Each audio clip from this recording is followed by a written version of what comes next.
Hai, welcome back to my channel Ida Dayo.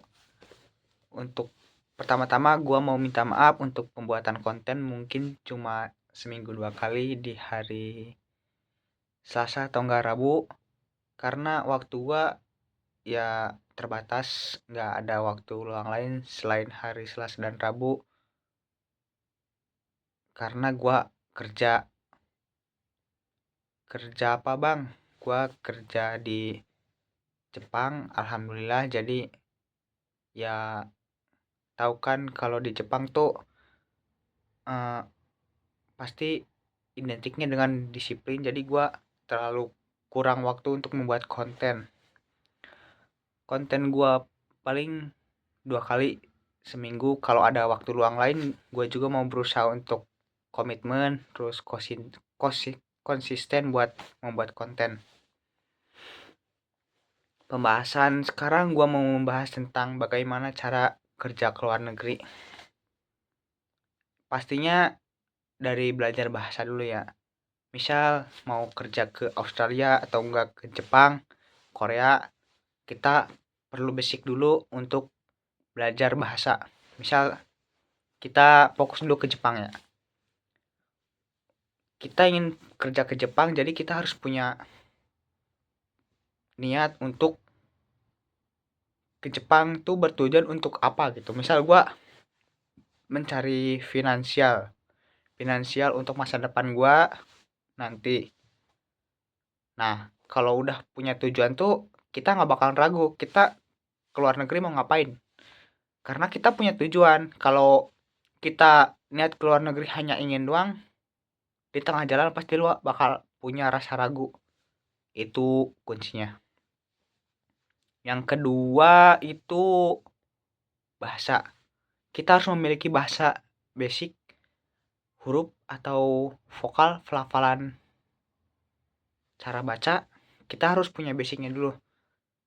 Misal ke Australia, kita ke Australia nggak ada agen, nggak ada LPK, nggak ada sekolah untuk bisa ke sana. Kita harus bisa belajar mandiri atau nggak cari les bahasa Inggris atau hal lainnya ya. Soalnya kita ke Australia tuh perlu bahasa Inggris yang bagus, nggak terlalu bagus, yang penting pede kita.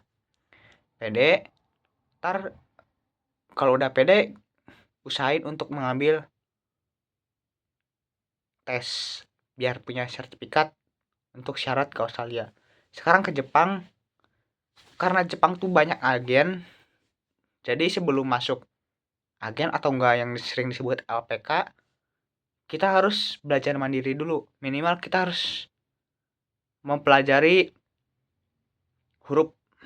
hurufnya, cara bacanya. Kita harus fokus ke satu titik dulu. Kalau udah bisa basic, kita buat jadwal untuk masuk LPK, buat masuk agen. Kita udah dapat jadwal nih buat masuk LPK. Misal sekarang kan Januari, ntar mau masuk LPK deh Maret, soalnya gue udah bisa basic.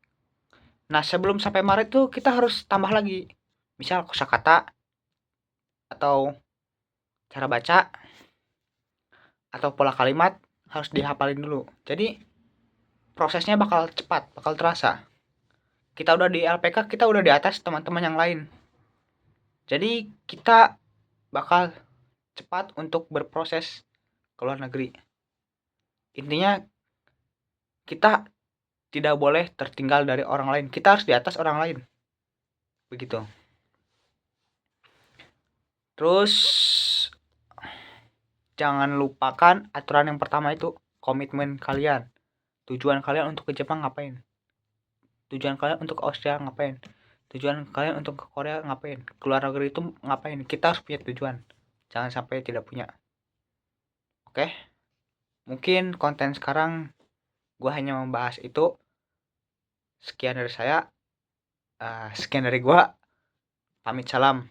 Sampai jumpa di konten selanjutnya. Bye.